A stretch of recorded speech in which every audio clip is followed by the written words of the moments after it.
Hello, welcome to the Ocean of Sound Summit. We have as our guest today, Salim Chandler Yorkhall. Welcome, Salim. Thank you. Glad to be here. Salim Chandler Yorkhall is a Minneapolis-based healer, bodyworker, and Sufi teacher serving his community since 1995. Raised in a deeply Christian home, he has walked deeply on the yoga and Qigong paths as well, and first encountered Sufism through the teachings of Bawa Muhyiddin in 1999. Chandler struggled mightily with depression and despair from his early years, at last finding deep healing and relief through the teachings of Sidi Muhammad al-Jamal. He wants people to know, no matter how hard it is, and these are his words, and I know it can get really, really hard, there is hope, there is a way, and you are meant to shine in this life. Chandler is the creator of the heart diving method of sacred movement and sound, and of the Heart Diving app. He has done healing work in private practice, hospital and clinical settings, continuously integrating mind-body medicine, hands-on healing methods, and spiritual healing. Also trained as a hospital chaplain, he is passionately in service to the revelation of the divine within each and every human heart.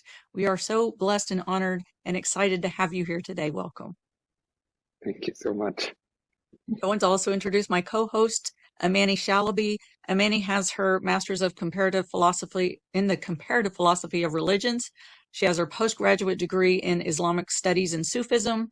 She served as a translator for our my spiritual teacher, and as Chandler mentioned in his bio, Sidi Sheikh Muhammad al-Jamal. You've also heard me refer to him as al-Jamal al-Rafai Ashaduli.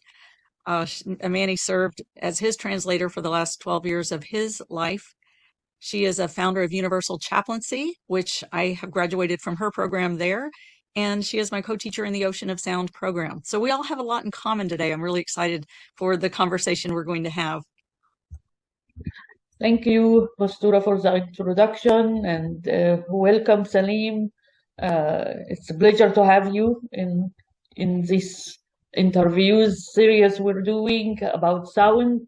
So I am very curious to know how you got attracted to the Sufi path, and especially also with the sound of the Arabic letters and its relationship to the Sufi path and to the body work you're doing. Well, it's a very broad question and a very long story. I'll try and hit some discrete points along the way. Mm-hmm. In my home growing up, we sang. And so like we sang constantly. My brothers and I were just always singing. And we sang in church, but we also sang hymns at home. And by the time we were teenagers, my brothers and I were singing in harmony together. And so the power, the connecting power of the voice and of sound combined with sincere spiritual desire was always there for me. And to this day, singing is my favorite pastime. I would get together with family and friends and just sing. So that was one thing. And I was also raised in this Christian tradition, which left me with a lot of questions, especially because my mother was suffering from multiple sclerosis from when I was very young to when I was in my 20s. Mm-hmm. She was so ill that I really never knew her well as a young person. And so I carried this despair for many years. And it was partly mine, and it was partly hers. I carried so much for her, I later realized that I didn't need to. But it was so heavy on me. And when singing was really the only relief, I think, that I had as a young person. Because the Christian tradition, it wasn't working out for me very well. I mean, the problems that I had with it, no one was able to answer. Why does Jesus have to die in order for me to be good? It just made me sadder. I looking back, and I mean, for me to be okay. And my mother started to heal when I was 17.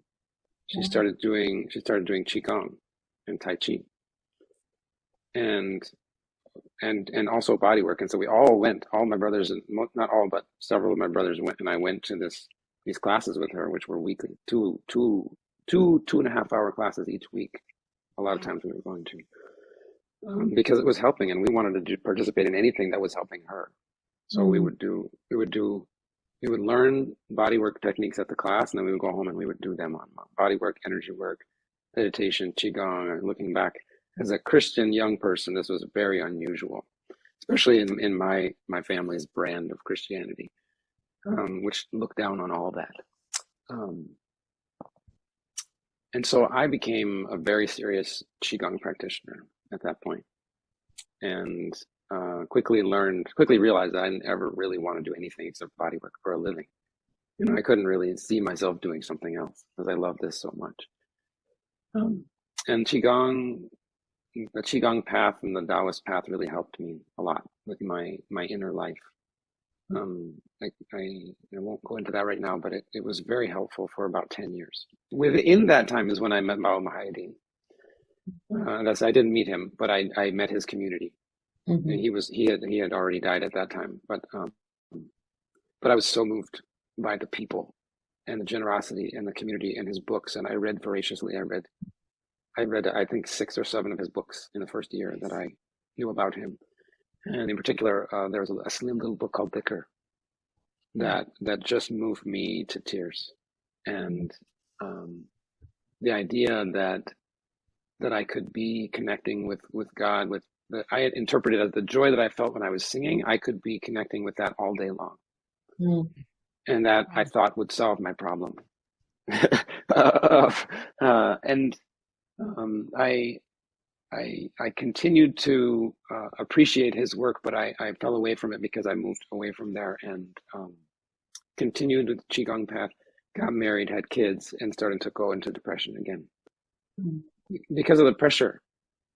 You know, the life of a dad, and I was starting a career and had a new house, a new city, and I couldn't help myself. I was going into a slide, which is right about the time I encountered the Shadowliya path with Sidi Muhammad, and first I met Pat Abdullah, and he was my wonderful friend and guide for a long time. He said finally, you should meet Sidi. You should go ahead and meet Sidi. And I'm going on and on, but years passed, and I continued to do Qigong because it was how I was formed as an adult. But I was also getting relief from my suffering through the Sufi practices and the Sufi teachings. And so the Qigong kind of just dragged. It kind of was like a wagon bumping along in the back for a while. And I really wanted to learn Arabic besides just memorizing the prayers and the surahs and that. But once my third child came along, I just thought, well, I'll have to wait. It's just going to have to wait. But I could tell there was so much power there. I had also done a lot of yoga, and I had learned some of the yoga sutras that we would recite, and there was this similar kind of resonance and power, and it was unmistakable to me. I knew what was happening, except this time I was going to stick with it. About 2015, I think I got a grant from my work. I was working in one of the big hospitals here. I got a grant to create a community-facing and a staff-facing Qigong program, where we could just sort of introduce this idea of community wellness as an activity, Qigong as an activity for community wellness. And I decided to get certified in this particular method that I thought was really good. It took a year, and I went on a 7-day retreat at the end of that. And one of our beloveds was there, Nadia Linda Hull. And she saw me teaching, and we had connected about Sufism, about our path, and she saw me teaching Qigong, and she said, you're doing it. You're doing Sufi Qigong. And I was like, I don't know what you're talking about. I've never heard of that before. But through our conversations, I was inspired to really think hard about what a Sufi movement form would look like. And through some more conversations with her and other teachers that are close to me, I landed on this idea of doing movements that mirror the Arabic letters, and then putting the letters together to spell the names of God. And I'll tell you, I learned the Arabic alphabet in about 4 days. and within about 3 weeks, I had put together the whole system. I had movements for every letter. 1, 2, or sometimes 3 movements for each letter, depending, right, on where it is in the word. And I was having the time of my life. I don't think I was sleeping at all. I think I was just doing these movements all night long and praising God. And I never remember being so happy in my life. Wow. And so the process is to do these slow movements that mirror the letters that spell the names, and then also to recite the name, the particular name that you're spelling. And so you're talking about the name Allah or any of the beautiful names of Allah? You can do Allah. You can spell any Arabic word. I've even spelled out the Fatiha. Wow. using movements. It's a little harder to repeat it over and over, and not easy to learn. So I teach this process by, if I'm with a group, we will choose a name. It could be Allah, it could be Ar-Rahman, Ya Rahim, Ya Malik, Ya Qudus, anything you want. And then I'll teach the letters, that is the movements. And then there'll be a period of teaching where we teach the letters seated and then standing. And then a period of practice where we just do the movements over and over and over and over again while reciting the name. And that's really a testament as to, how we learn also, because, and I'm saying this as I took one of your classes, and if I may share my experience of it, I started out just kind of following along. Okay, what's he doing here, and how to like get the motion and the rhythm. And then as I just fell into the motion and the rhythm, then it became like a flow of just, energy, vibration moving through my body along with the resonance of the sound. And it just became like like I was in the flow of the movement and the vibration of the sound, and it was moving through me. Instead of me doing it, I was like with it, and, becoming that one with it. And, we have all these different levels of knowledge, right? Of how we learn, learning, in my experience of this, first learning from the mental and the visual, and then the really, the integrating it and feeling it, and then kind of becoming awakened by it. And that's where it really gets ingrained and deep. Like that is where it really starts to awaken a deeper knowledge and an inner knowing of it that then informs us even further, right? And it sounds like I just, as someone who's taken your class, that was my experience of it, and it was a wonderful experience. I couldn't ask for a better testament to what I'm trying to do. A funny story is when I was in college, I took one education class. It was a music education class, and it was one of the most impactful classes I took. And it really, showed me that I wanted to become an educator. But it was my last year, and I didn't have time. But the last piece of that was about I think a 3-month internship, 2 or 3 month internship in a 3rd grade classroom, and they were learning the water cycle. And I had already been practicing Qigong at this point for 6 or 7 years, and maybe it was only 5 years, but I understood the power of movement as a learning tool very, very well. And so my project was with this class, when I had them to myself, that is, to teach them alone, not alone, but to be the lead teacher, was to create a series of movements that taught them the water cycle. That they could do as a group. So they practiced being rain, and then being being a river, and then going into the ocean, and then evaporating and traveling as a cloud. And what you just said reminded me. I haven't thought of that in years, but when I was working on these movements, I think it was a very similar process of, I don't want to just understand the name. There's any number of books or teachings that can help you understand what this name means. I wanted to feel the quality in my body. And not only feel it, but I know from Qigong that when you do movements over and over and over again, you find little hitches, you find little glitches in the body where the movement doesn't go smoothly. You know, and in yoga we call those the chitta vrittis, the fluctuations of consciousness. And I had just intuited very early on that by chanting the names, reciting the names, and doing the movements, somehow, I don't really understand how, but I was somehow inscribing the quality in my nervous system and moving it deeper and cleaning out whatever was blocking it from coming. That's amazing. As I am sitting with both of you now, it just brings so much inspiration and understanding and feeling, because, you know, Ibn Arabi says that the universe's fabric is made of the Arabic letters, and the Arabic letters are the vibration from the qualities. So the motion is almost, when you dive in it, is you are really tuned into the natural fabric of the universe, of your being. And so all of these blockages kind of get cleared. So, and because I also study a little bit of sacred geometry, I'm very drawn to it. It feels as you're actually talking about the geometry of the universe, you know, which are all coming from the beautiful qualities of Allah. So it seems like, when was your first experience to dive with a name and say, oh, that's it? That's like, can you speak to us about that experience? With these movements, do you mean? Mm-hmm. Yeah.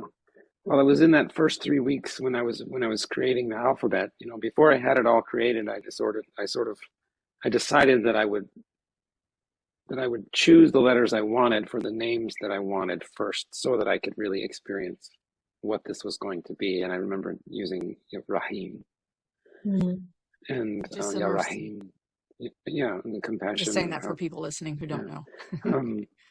And because I had many beautiful experiences with that name. And you know, when you're practicing Qigong, you're working with the energy, right? And so I had become over 20 years of practice, I'd become very attuned to what happens to the energy when my mind is like this, right? The mind, we say the E leads the Qi, the mind leads the energy. And there were problems with that, because I knew that my mind was so limited, you know, that my energy, my Qi could only expand so much. It could only move in such and such a way. And that was sort of the point at which I realized how important it would be to create a movement form that embodied the truth of the Sufi path. Because within the heart, when you move in the heart, all the barriers go away. And I thought, if I could create a movement form where all you had to do was do the movements, maybe that would take the mind away from the problem. I wanted to remove the mind from the problem. And so I remember very, very clearly when I finally figured out what it would look like to spell Rahim through movements. I started, and it was very much like Mastura described. I had gone through the movement several times and was starting to get comfortable with it, and then there was this moment where I hit this groove where I wasn't doing the movements anymore. I was just with the movement, was doing me, kind of. You know, all I was doing was following along and being willing. And then my mind became so occupied with reproducing the letters and putting my body in the right position for the movements that it wasn't a problem. And all of a sudden my heart just started to boom. And I could just feel this opening. That was what I had always known was there, because when I sat with CD or when I sat with Abdullah Pat, I could feel that deepening. But it was always hard to get back to it, you know, especially when I was on my own. When I felt that deepening start to happen so easily, I knew that I had it. I knew I had something. That's so beautiful, because, you know, the thing is, Sidi's book. It's called Music of the Soul, or his one of his many books, but his I guess first. I don't even call it an introductory book, but it's the one that most of us get first. It's called Music of the Soul, and we know that music it seems it does bypass, right? It bypasses. So commercials have jingles that we find ourselves going around during the day singing these little jingles, or and I know if you guys remember the Schoolhouse Rock, the creator, the last of the creators of the Schoolhouse Rock passed away just a couple of days ago, and they were showing on the news this is when I was a child. Do you guys remember Schoolhouse Rock? The conjunction junction, what's your function? Those kind of little jingles that's that they familiar. had on the Saturday morning cartoons.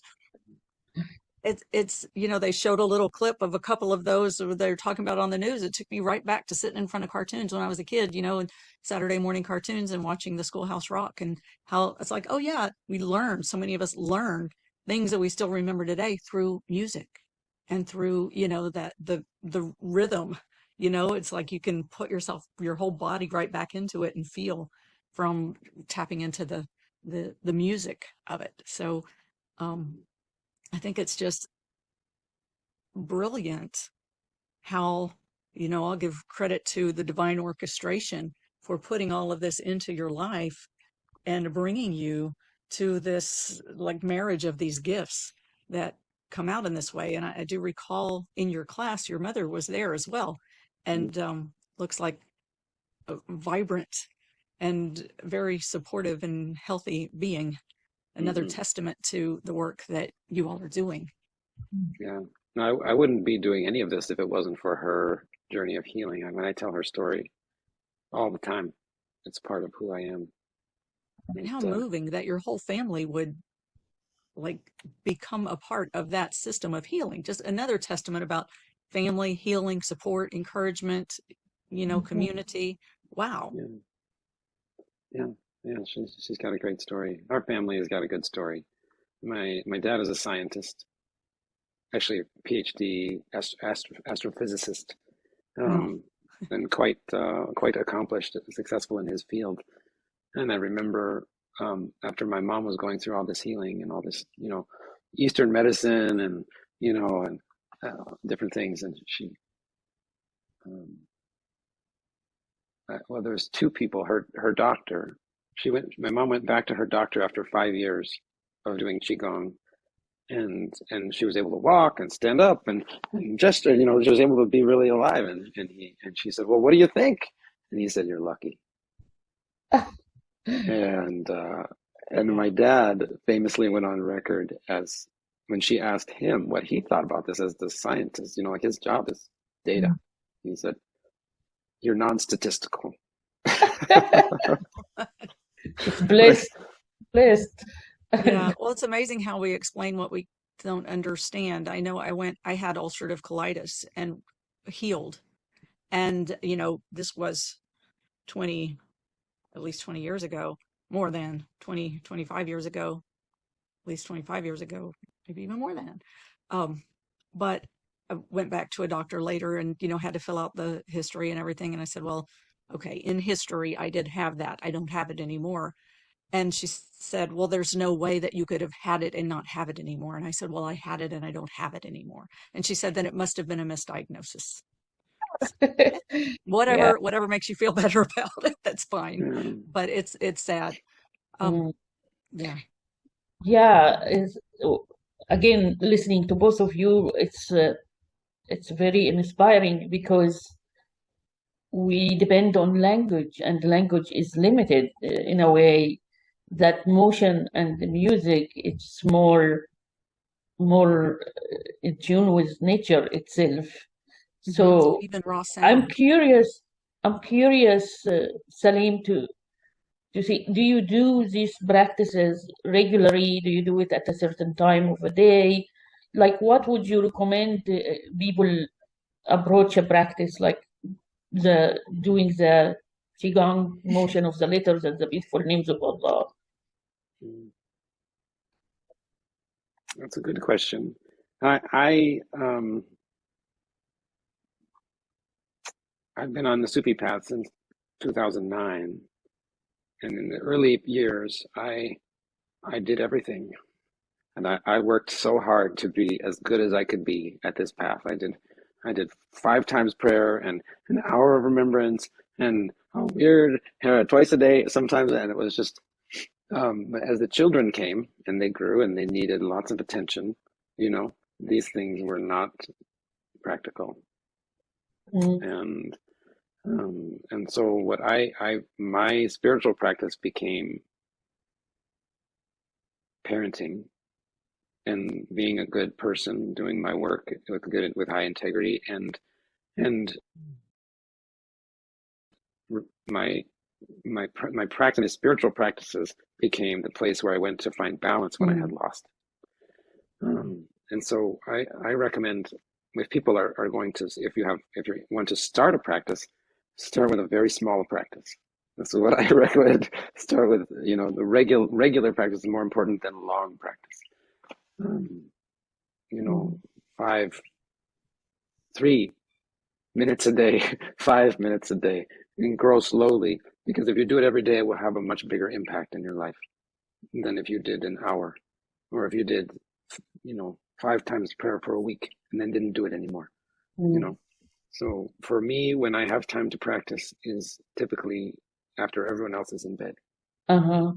It seems to me like listening to your life story illustrates what the Sufi says. There is types of zikr. There is, the zikr by tongue, zikr by heart, and then zikr by action. Yes. So if you're conscious and doing services in action, it becomes, as Prophet Muhammad ﷺ said, it becomes a form of worship. إنما العمل عبادة. Like, work can be a form of worship. Service is a form of worship. Yeah, and this is how. You said it exactly well, exactly way better than I could say. I look at my healing work as a form of worship, and look at my parenting as a form of, on my best days, as a form of worship. And I also I am intentional about carving out time to deepen my heart and my relationship with Allah. And usually that happens at night after everyone is in bed, or in the rare few minutes here where there's nobody calling my name or asking me for something. So, for me personally, I usually do Isha prayer, and then when I would before have sat for and done remembrance, I now do this. Because when I sit still, it depends. I'll sometimes sit, but when I sit still and I've been busy and all day long, my mind is still going like this. And so if I sit, it's hard to calm down. But the movement really helps me very quickly come into okay, this is where I'm at. A still place. Yeah, it feels like a very deep form of remembrance, that when you really get your whole being into the flow of that remembrance. And, our natural rhythm, Amany, talked about a minute ago, mentioned something about nature and sounds in nature and sounds in, I think sounds are very fundamental to nature. There's and Amany, you can give the source of it because I always forget if you want to, but that, everything in nature has a sound, everything has a vibration, everything has a sound, and our bodies are inherent, our spirits within our bodies have a knowledge and of the sound of everything in nature. It's like we have a knowing of it, we have a wisdom of it, we have, a connection of it. And when our minds are busy, and we're being called in so many different ways and to do so many things, then we forget. So that practice of remembrance, I think it's brilliant to bring it into the body and the movement of the body and the energy and the flow, because what better way to connect with the natural rhythms of creation and nature to remember and awaken to on a conscious level what our subconscious is like, longs to be attuned to. I think it's brilliant. Yeah. And I know I'm praising you more than I'm asking you questions, so I want to shift that. But Well, I mean, it brings up a big thing, a big piece of, my process, if you don't mind just me continuing. Yeah, please. As a bodywork therapist, as, a hands-on therapist, I have mainly, I've been largely concerned with how trauma is stored in our tissues, in our body.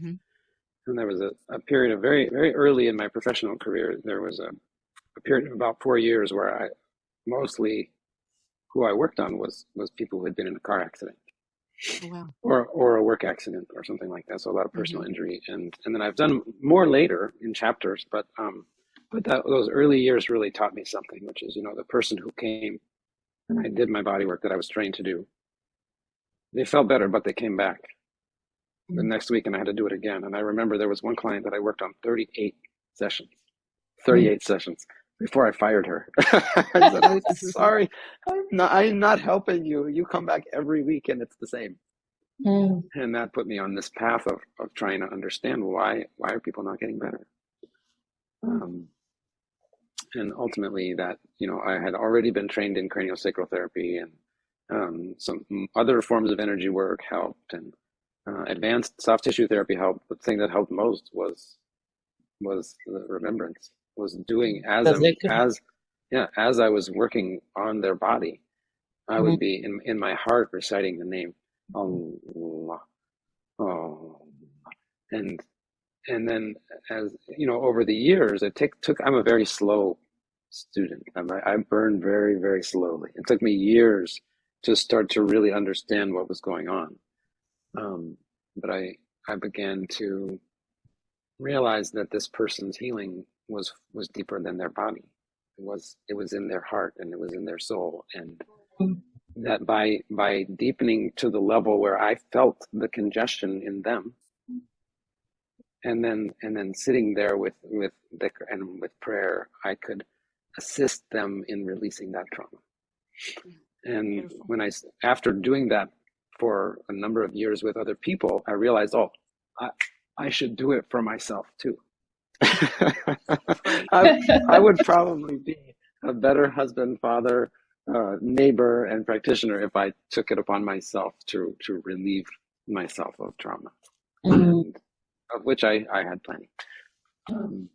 And this understanding of the body, the neuromuscular system, that is the proprioceptive system, right? In every muscle, every nerve, all throughout the body, we have what are called proprioceptors. They tell us where we are in space, right?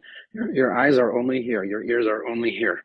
Your nose and your tongue only here. But this is all one big sensory organ, right? Yes. And one of my favorite truths about the mind is that the senses do not lie. Yeah. Our senses do not lie. They tell the truth. The mind changes the meaning, or assigns meaning that doesn't belong, or that makes sense based on your history. But the mind is an instrument of making meaning. The senses they only do what they're supposed to do. Yeah. And I think the heart is the same. The heart gives you information. That's true. My heart feels despair. My heart feels sadness today. Oh, no. The mind says, no, I don't want to be sad. I want to be happy. I want to, and so I go and I put all kinds of layers over that so that I don't have to feel sad. But the movement, because it's the body is the biggest sensory organ, it doesn't lie. It cannot lie. And it's harder for the mind to argue. When you go into a body-based movement practice, if you're paying attention, it's easier to just surrender. So I have a curious question, because sometimes I talk with people who are, cynical or critiquing that energy work, body work. So, sometimes they say, if the person is just having pain from a previous accident or so, yes, this body movement or massage therapy and prayers may help. But if it is like another type of disease, they are critical in the medical field specifically. So I am curious to ask you, as you teach the movement of Qigong with the letters and the beautiful names of Allah, did you encounter other people who have other diseases that got healed? Well, it's pretty new as a form. It was all finally put together in 2022. I think it was put together in January of 2022. No, of 21. It's been almost 2 years. And I have only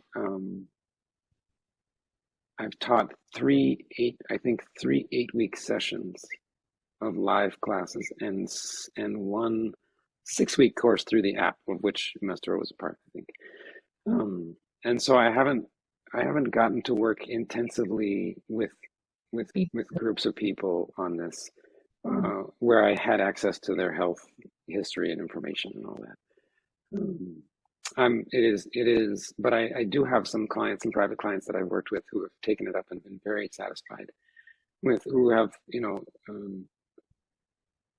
in-depth health concerns. And I don't know that, from my experience as a Qigong practitioner, I can say without reservation that this process works. It works because it combines it almost seamlessly combines the work of cleaning the pictures, of locating and cleaning the pictures that CD taught so well, with a process of relaxing the body, opening the body, and stimulating a parasympathetic nervous response, which is the holy grail of integrative medicine, of holistic medicine. We must figure out how to get a relaxation response going on a regular basis, because that's where the body does healing. That's where it does tissue repair. That's where it eliminates toxins, all that good stuff. It is returning the body to its homeostasis, kind of natural way of being. Yes. Yeah. So part of and over time, it takes time to get there. Like the doctor saying my mom was lucky. It's kind of like, well, we grew up in a church where if you were going to be healed, you were going to be healed at the altar. When, someone, you got the spirit and you fell down and you were going to be healed. Right. But my mom was really a homemade miracle. It was doing the work. It was doing the daily practice and the daily meditation and it was doing it regularly. That's what changed her Was life. it hard for her in the beginning to do it? It was very hard because it was very much outside of her spiritual and religious box.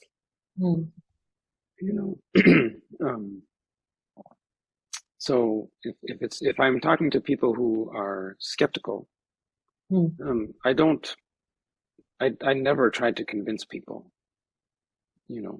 If my heart feels moved to share the full thing of what I've created with people, I do, and I will address their concerns if they come up. In a way, I've created this to satisfy my own curiosity. Is it possible for spiritual healing and physical healing and movement practice to coexist in one thing, in one form? And I believe it is.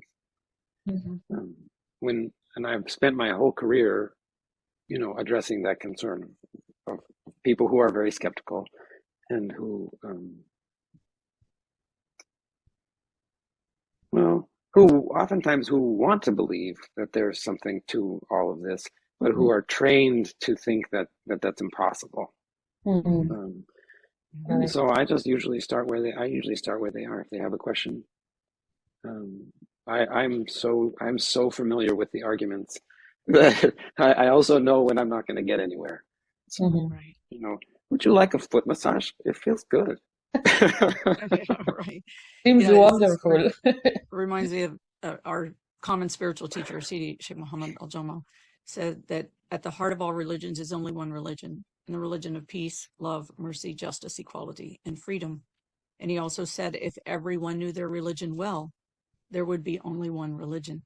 And, I always, think of that as just like the deep passion in the heart, that passion and that yearning to return to unconditional love and compassion and acceptance and truth, and, you know, and that which we all yearn for.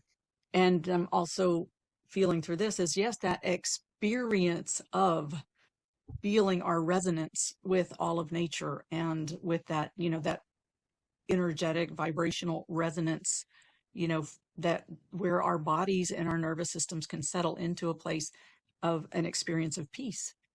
And you know, so it's to me, it feels like a beautiful marriage of those places, the yearning of the heart and the experience of the body and the nervous system. Right.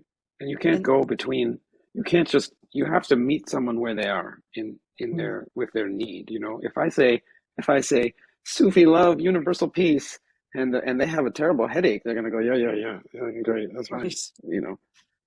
But if you know, in my practice as a healer, can I tell a quick story? Is there time? Yes, okay. Please. So a young woman came to me who was about to write her dissertation. And she had actually traveled to Scotland, I believe, the previous year. So this was in December, and she, in January of that previous year, she had traveled to write her dissertation. But before she left, she was in a terrible car accident.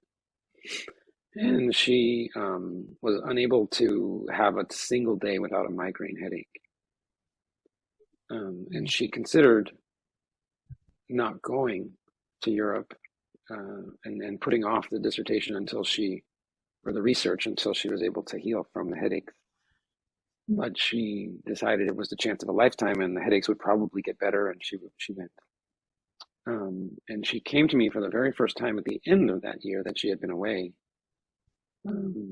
Accomplished research, but had not accomplished any writing, and had a headache, had a migraine headache every single day. So the force of will that was necessary for her to move through that you know, do that research while having these symptoms was incredible. And she sat down and told me her story, told me about the accident, and the whole time there was like this tremor, this like her nervous system was set at this high pitch, you know. It had never calmed down after the accident. And I felt so much compassion for her and so much love, and I wanted to say to her, you know, you should just become a beloved of Stevie's right now, because that'll fix everything. But obviously that's ridiculous, right? She had a terrible headache.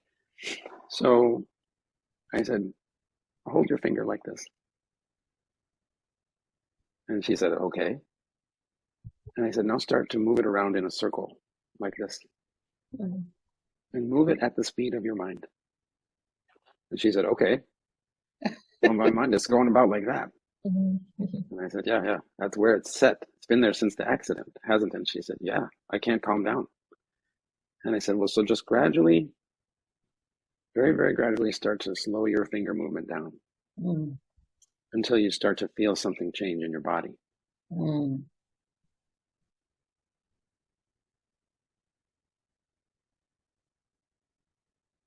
And her eyes start to open, and she's going, oh.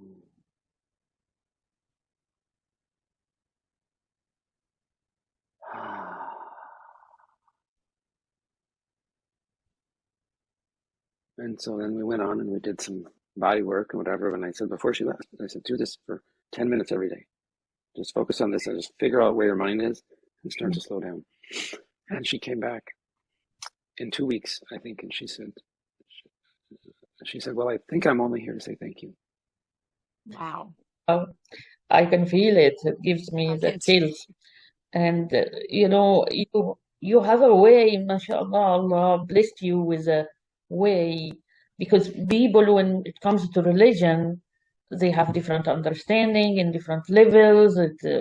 Information was kind of passed to them in a certain way that they feel afraid to go beyond it. So, and it creates the differences and the fear, but you actually put people in the experience itself, which most of the Eastern tradition attempts to do that, like the Qigong movement, is to bring people to experience something, to experience how to be holy, to be in tune with nature, to let go, and all of what is needed to put the body ready for healing, and the soul. Eventually, it's the mind that needs to heal. So you put them in the experience. Have you ever encountered someone when you introduce them, for example, to the motion, to tell you, well, that is weird or something like that? Or usually they are in a situation that they want to try something, Yeah, I mean, I've fumbled around for many years thinking that what was working for me is what would work for my clients. For working for me as someone who'd been on a serious path for a decade or more, and yes, I mean, the answer is yes. I've seen many people like that, and many people who I introduced an idea to and they never came back, because they are cynical. They couldn't. Well, it was because they what I was offering them was not what they needed. And so to your point, right at that time, because I look at my job as an educator as being the job of sitting down with someone and taking their hand and looking in their eye and understanding what it is exactly that's going to help them the most. Mm-hmm. If this is a person who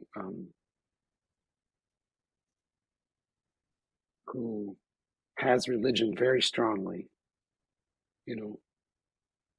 I don't want to get involved with their religion. I don't want to try and argue with them, because arguing will make them more stressed, and it will cut them off from access to whatever it is that I have that might be helpful. So, and I'm a Muslim, and when I worked in the hospital, I once encountered a man who was in for cirrhosis of the liver, a Muslim man, from Somalia. And I said, well, how did you get cirrhosis of the liver? And he said, well, because I drank too much alcohol. And I said, why did you drink alcohol? Aren't you a Muslim? And he said, no, Shaitan got me. Shaitan got me. And I said, well, do you think it's permanent? And I got into a conversation with him. It was very helpful for him because I could speak his language. And there was a Muslim woman, I remember later, who had been a Christian, but who had converted. She was in the hospital, very, very sick, but she had the full body covering and everything. And she was so anxious and so cut off. And she was trying to tell me about the Quran and tell me what these things that she was supposed to tell me as a Muslim. And I said, well, what if you just pray? Can you pray? And she said, no, I used to pray to Jesus, but I don't pray anymore. We don't do that. And I said, what if you tried? And she just relaxed. So there are some times when you can get in with religion, but very often that's not where people are comfortable. They're not going to relax there. And what I want people to do is to understand that it's okay to relax and feel safe in their body. And whatever it takes to get someone there, that's what I'm going to do. So can you tell us a little bit about your process? It's a follow-up question, Mastura, sorry. Your process of, how was it an inspiration that came to you to suggest for her to do the motion with the finger for that client? How the process was for you? Well, that particular method of using the finger was something I had just worked out, because I knew that I had over many years just needed for myself to develop methods of calming down quickly. And so that was something that, that's if you were to somehow interview 36 clients that I've had over the last 10 years, they would all tell you, yeah, you taught me the finger thing and it worked great. So that client, I believe, was early on in that process of learning that. And it really was illustrated for me how powerful it could be. The effect of a very, very simple body movement on the whole cascade of inner experience. Did that answer your question? Was that Yes, so beautiful. Yeah. So I actually have a few questions, and I know we're getting close on time. I know you have somewhere to be, so I'm trying to choose them carefully. I'm going to throw them out there.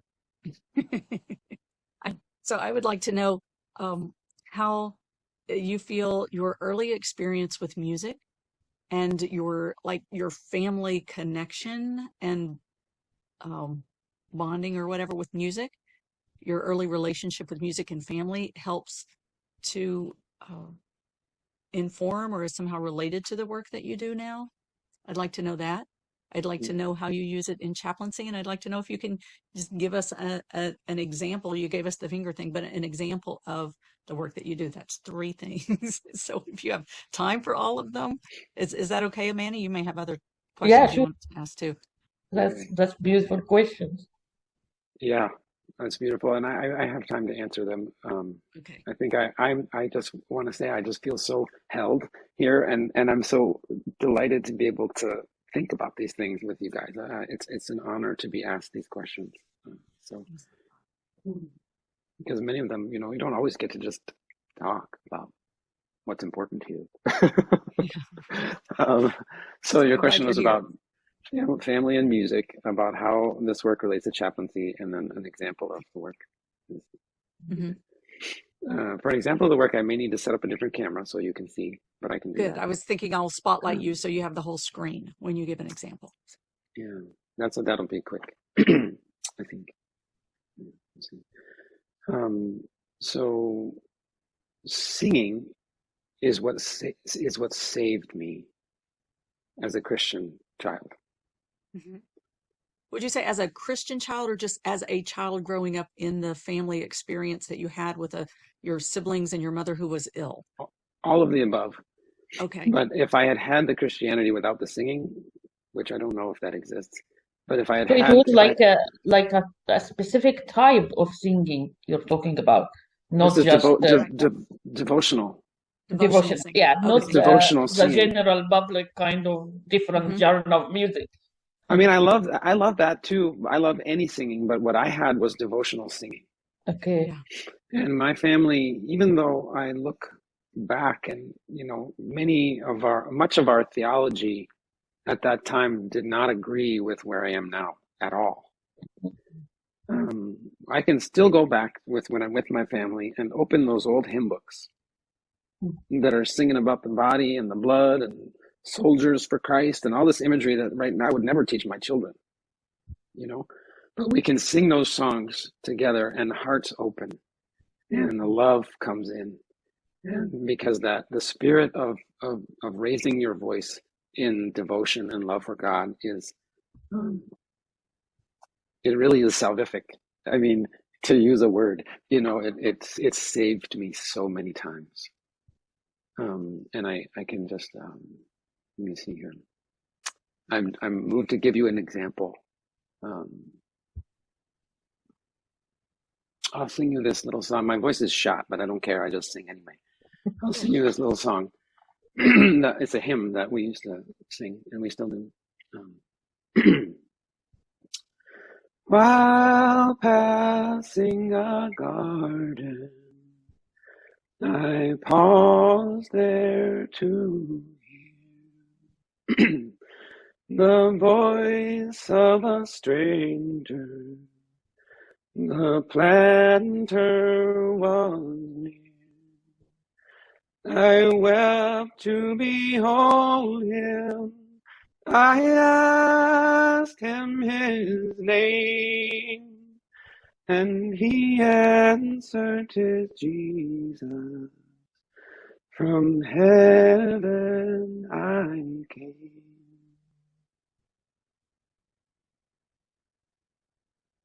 Nice. Right? Yeah.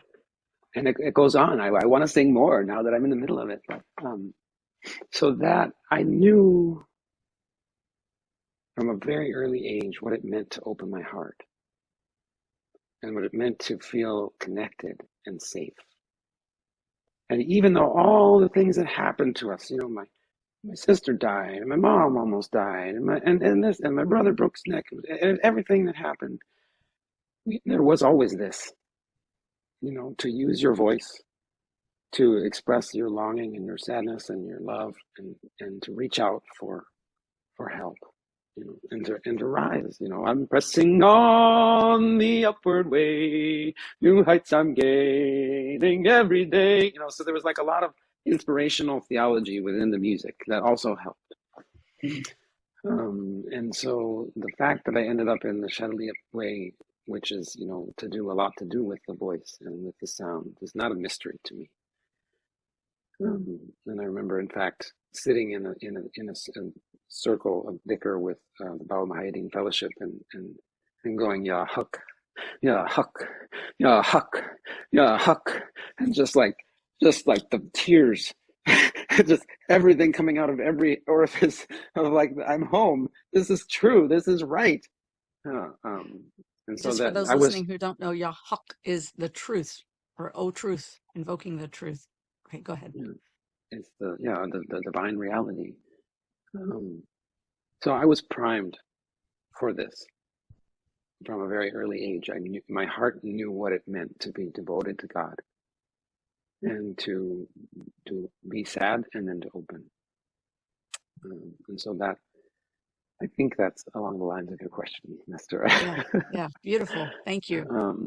And this has been, I think, the gift, probably my greatest gift throughout my entire life, is the ability to open, to perceive the need, and then to hold on to somebody's hand and just go there.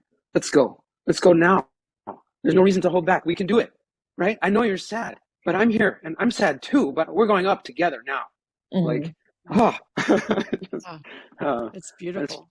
The unity, it's singing with the family or doing zikr with the group, you feel the unity, and it's holding us and raising us together in spite of where we are. So it's a beautiful experience. When we would gather as a family to sing, we never put a time limit on it. we were just let's get out the books, and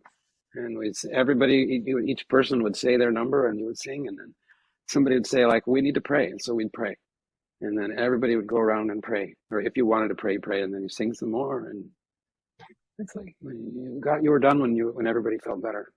It reminds me, in our Sufi school, usually at the end we have a musical night where people share poetry and sing together, sing along. Just very beautiful. Yeah. This reminds me too of an interview I heard with Paul McCartney, where somebody asked him, how is it that at, really though he was an adult, a relatively young age, so much music just poured forth from him, And as he says, you look at the time that the Beatles were together, they were really young, and it was a very short period of time. But look how much music came out of those guys that changed the world and still, lives on in a very timeless way. And he said when he was young, his family would get together and sing.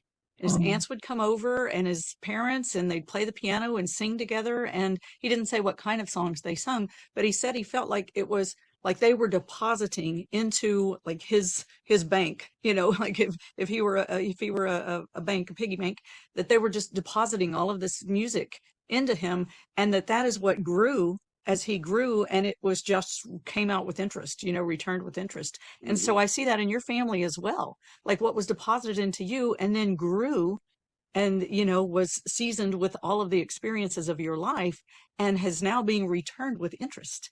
And, in a beautiful way that is able to change the world and to change many lives. So, I'm totally along for that. Inshallah. Inshallah, yes, God willing. Yeah, no, it's, I love this music. It's just like, I live it, I breathe it. I teach my children how to sing. That's the most, I've said to them, if you leave my house knowing how to sing, I'll be happy. Beautiful, mashallah. Yeah, so I kind of didn't have the time to look at your app, but now I'm becoming more and more curious to get deeper with your work, and I want to thank you very much for the time you spent with us explaining all of these beautiful concepts and experiences that you went through. It's a pleasure, it really is. Do you want to go after those other two questions, Master? I can. Sure, if you have time, Amany. Sure, yes. Okay. Well, so I don't work as a chaplain now. I work as a massage therapist. Okay. But I believe I'm in hospice because I'm trained as a chaplain, and I You're was a hospice massage therapist. Yeah, it was a good Yeah. fit for me. Mhm. And chaplaincy, as you said, Amany, is it's just a very holy work. It's you're putting yourself through the fire of the forging fire of a person who understands yourself so well that you can make sure you get out of the way so that the light can come through for the person who needs it. You know, I know my story well enough to notice when it's in the way. And so even as a massage therapist, in hospice, you meet people who need spiritual care. And so I don't, if it's appropriate in my role, I will go ahead and offer my heart to people, as a listener, as an encourager, as a lifter up, as a lightener of the heart. The movement work doesn't come into that very often. I can't think of a time when it did, because I'm dealing with people who are, expected to die within 6 months. But where it does come in, I think, is that as I have practiced this work over the last 2 years, I've made a lot of progress spiritually. Because in the previous 10 years on the path, this is how I understand it. I was very limited by my mind and by my patterns, the traumatic patterns that were held in my body. And I didn't know how to get past it. The same things kept coming up. Oh, I make lots of progress and it's so beautiful and the path is wonderful and alhamdulillah. And I would still get into the same things in my very close relationships, my marriage, my children, my parents, and my brothers. The same things would come up. And when I started to do movement with the dhikr, with the recitation of the names, something changed. And I was able to relax so much more into the process of receiving the transmission of the names. And I was able to really experience a lot of transformation. If I get into the energy speak of it, my crown chakra opened a lot. My third eye opened a lot. And my ability to perceive in the subtle worlds opened a lot. It changed a lot. And so when I am with someone who is in hospice, or even someone who's not, I'm just doing body work on a regular, because I do some private practice still. I will just silently in my mind say a quality, say a name, and feel, because my sensibility has become so much more refined through the movement practice, I'll just feel how that name resonates in this person. And usually I'll feel something in their heart or their soul, to use a technical Sufi term, that I can identify as causing their suffering in a similar way that I would identify that this particular fascial restriction is causing the pain in their back or their shoulder. And so that's how it's assisted me. It's simply an elegant solution to the problem of how do I grow? How do I get out of the way of my own growth? So that's how I think it applies to chaplaincy. As a chaplain, you need to get out of the way. You need to improve your ability to perceive subtle things. So that's what it's helped me to do. So beautifully said. I can relate to that. When I was in the hospital, I guess my first experience was an emergency. I was like, I'm gonna quit. Like, I was so much on my own way, and all the fears, all the trauma that were coming, and I just know I couldn't quit at that point, and I knew where I have to be.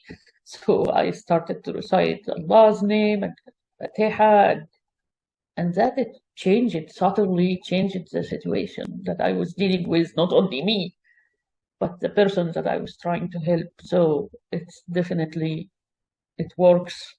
Mm-hmm. Mm-hmm. Yeah, alhamdulillah. And that's such a, oh, we could tell stories. how when you're able to connect and really embody a spiritual truth, it changes not only how you feel, but also how you perceive the situation around you. And when you're able to de-escalate yourself, to use a healthcare term, to calm yourself down, usually the situation improves. Yeah. Shall I go ahead and set up a camera and show you a little bit about what this is?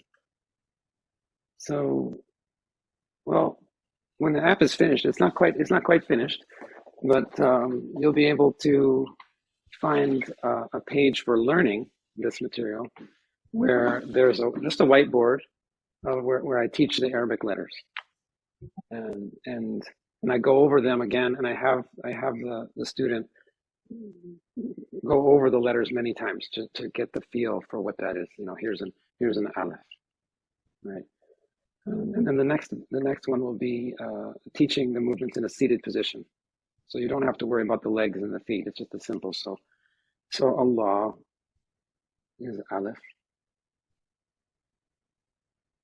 and I'll say the letters over several times so they get that, and then lamb. Oh yeah, in the videos I do it backwards so that you can do it forward. Here's lamb, and then the second lamb,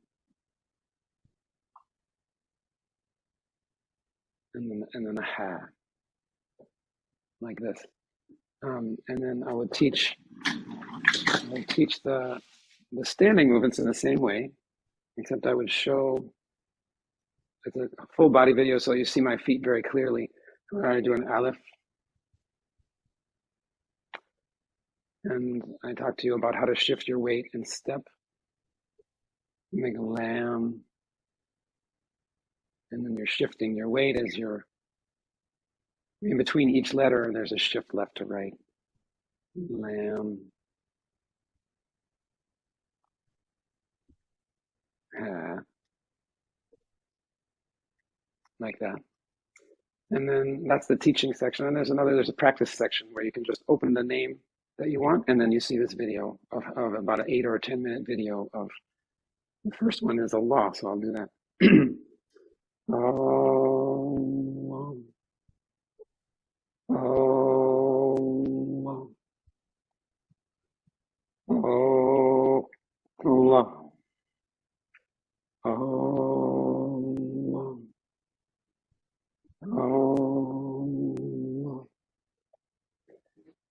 Allah, Allah, Allah. And then they would just repeat that. The video goes on repeat, but it's alive. It's not edited. It's just me doing it over and over and over again. And the names the movements become. This is very simple. Allah is very simple, but they become very interesting for people who are interested in movement. For example, Ya Sabur is one of my favorites. We go, so all of the names besides Allah, I put the Ya in front of them. Ya Sabur, Ya Sabur,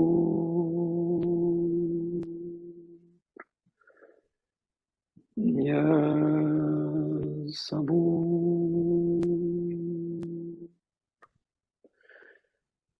Ya Sabur,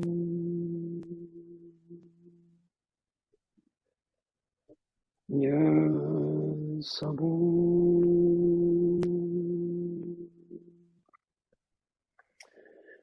Ya Sabur,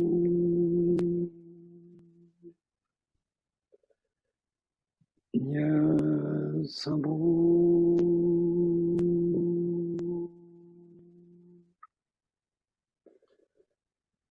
Ya Sabur.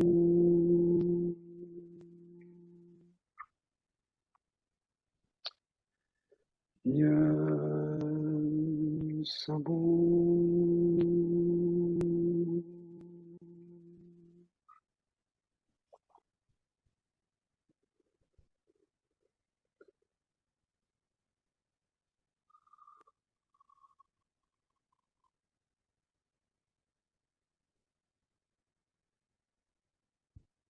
Can you give the meaning of Ya Sabur for Ya people who don't know? Sabur.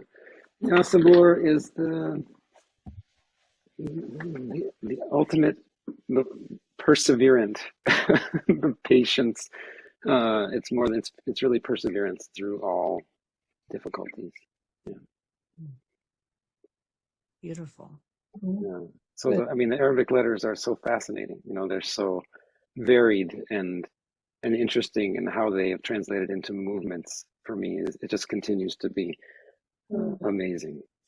And then how those movements affect the body, and how they are important, or how they address important needs for the body in terms of flexibility and improving circulation, balancing qi. We have I could go on. There's a lot of geometry in there that is accidental. I didn't intend it. I've only discovered it afterwards. Beautiful, mashallah. Yes, There's beautiful. one interest that you could tell me. You'll have to stop me from talking. But Love to hear your talking. one of the very interesting pedagogical problems I encountered was I was teaching this on Zoom, right? There was no way, I didn't have people in the room with me. I created this because the app, because I had a lot of people contacting me from around the world who were not able to come to my Friday morning classes. And I thought, well, you need an app. I don't know how else to do it. But that meant I had to teach on video. And on Zoom, I was teaching on video anyway. And I tried doing a law in the way that I recognize. Here's a law, right? Here's the Araf, and a lamb goes this way. But you will testify that I'm doing it backwards, right? That's the wrong way. I'm doing it right to left, but you see left to right. Yes. So I had to reverse all the letters and learn how to do it. Wow. To do it Challenge. left to left. When I do it left to right, you see it right to left. And so now my practice when I practice at night, I do the name once forward and once backwards, because I want to prepare myself to teach whatever the name is that I'm working on. Wow. And the effect on my nervous system, the effect is truly remarkable. I mean, it's truly, it's like when there's this injunction in the Quran to when you worship God, worship as if you are seeing God. And if you can't see God, then just know that Allah can see you. And it's like if I'm doing them this way, then I'm doing them as though I'm seeing God. But if I'm doing them in the reverse, it's as though I'm being seen. Because it's a mirror. It's a mirror. And it reminds me with a lot of calligraphy, they do the mirror, like with the mystical invocation of the essence of Allah. They usually make it like in a mirror, many calligraphers. So it's as you were talking, I was getting it. It's a mirror, and it's interesting. I think it has something to do with our nervous system and the hemispheres. We have the right hemisphere and left hemisphere, and when you're moving your left hand, you're actually accessing your right hemisphere, but when you do the reverse, you're accessing the reverse. So it kind of balances it.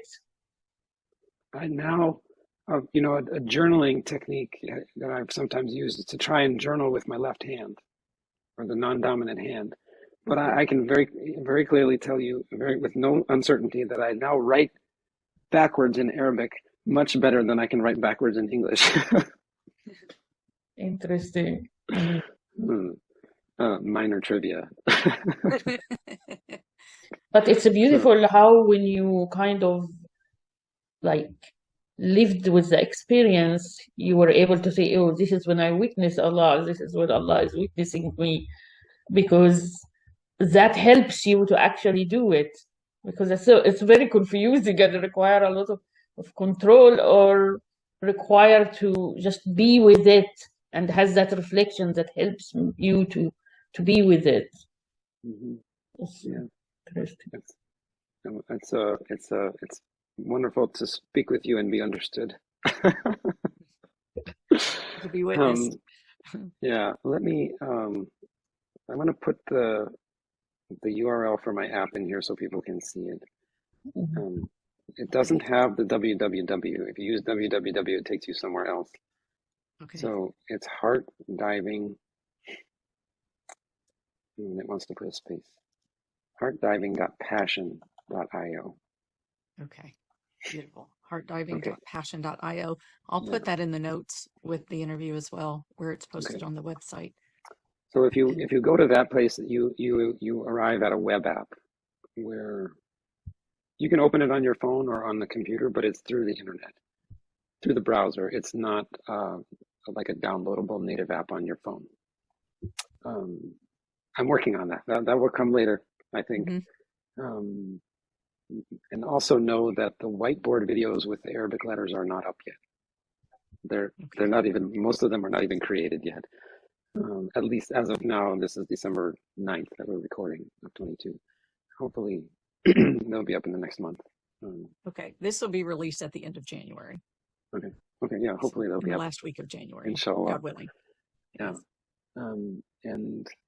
And there is, there's the names Allah, Ya Rahman, and Ya Rahim. All the content is there for free. So you can download, you can go there today and download it and check it out and see if you want to continue. Okay. And then my, as a parent of 4 and I'm trying to sustain a business and a job and a home, I charge for the other names. But I've tried to make it as reasonable as I can with three different pay from the heart points. And the other thing I was going to say is I really would like to create a library of 99 names. That's a lot of video, and they're professional videos and they cost money. So that's partly why I need to charge them, so I can create something of good quality. Yeah, beautiful. Well, and you know, I encourage people to support you in your work, and I'm happy to support work. And I think most of us are really happy to support work that we feel is doing a beautiful service and comes from a deep heart and soul, place of love. So I thank you for that and for your desire to make it affordable. And I encourage people to return that love and support you and your family. You have a lot of mouths to feed there. So. Thank you. I appreciate it. Thank you.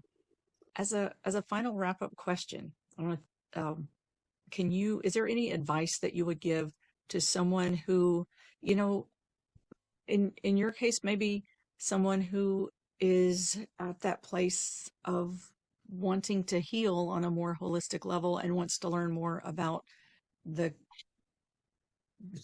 want to say the work you do, the conglomeration of the path that you've been on and what it's led you to, the work as a whole, or how they might heal.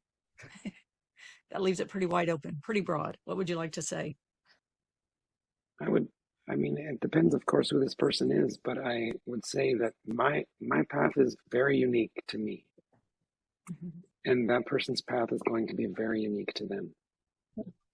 You know, I didn't at some point, I did not slap the label Sufi on me and say, now I'm a Sufi. Mm-hmm. And no one ever offered Sufism to me in that way. If I was speaking with someone who didn't know what the next step is for them, and I wasn't able to speak to them directly and really hear their heart, I would encourage them to find someone who could. Mm-hmm. Because it's impossible to do alone. Mm-hmm. I tried for a lot of years. You can't do it alone. You have to have someone who's been down the path, who knows what it means to open and who knows how to hear you in your difficulty and encourage you and support you in the way. in your way, in your own personal way forward, not in the way of I know what's going to help you. You should try my thing. Yeah. And so that's, I think, what I would say is, you could download the app and try it and see if it works. Great. But I can't listen to your heart through the app. It's designed just to support you in the ways that it can, and it isn't going to be right for everybody. So for me, since I now work 3 days a week in hospice and 1 day in private practice, and my schedule is totally full, I can't offer that, and I wish I could. But I know there are a lot of people like me who are really yearning to be supportive and to be able to give someone a hand. It's so beautiful. And I believe that, by doing the work with the app, it might, I guess each person has to try it for themselves and just to see if there's something there for you. And I love that you speak of that slapping a label on. I don't think that, I know for myself, I don't believe we're here to slap labels or invite anyone to slap a label on. And that's where I believe the ocean of sound speaks to the fundamental, elemental vibration, frequency, resonance that we can all, I say we can all, I think that is a very basic part of human makeup and our connection with nature and a connection with divine, that we're, a place in that very basic inner knowing, inner resonance with and all that is fundamental wave of motion and energy, where we can all connect in and find a resonance and a peace, kind of like, we've been talking about music, but kind of like a radio receiver, whereas there's all kinds of radio waves going through the air at all times, and they're passing through us and by us. If we have a radio receiver, we can turn that dial and it will pick up what is playing on the frequency that can be received by, wherever we tune the dial to, and it will play that music. And that's just a kind of a fundamental law of nature there that we've created and amplified throughout our world. And there is the basic resonance of the waves and the sounds of creation, the fundamental creation. And our bodies are like the receivers for those fundamental sounds of creation. And we can tune our dial to connect in with and play that music through our own beings, if we desire to resonate with nature and to find that peace within. And to me, that does not depend on any labels or religions or, anything like that, but it does intend very deeply on your intention, your heart, your yearning in your heart, what it is that you aspire to is what's going to set that receiver and allow that vibration, that music to be played through you and to set you into where you desire to go, God willing. So well said. Beautifully said, Mastura. Thank you so much. So I appreciate you, appreciate the time. What a pleasure to be with you guys. It's really just a total delight. I really enjoyed being with you and your work and your path, and we hope that by introducing it to people can find, there is a lot of tools that people can use to help themselves and help one another. Yeah. So thank you very much again. Yeah, thank you. Thanks for the chance to speak. It's wonderful. Thank you. Assalamu alaikum. عليكم السلام ورحمة الله وبركاته.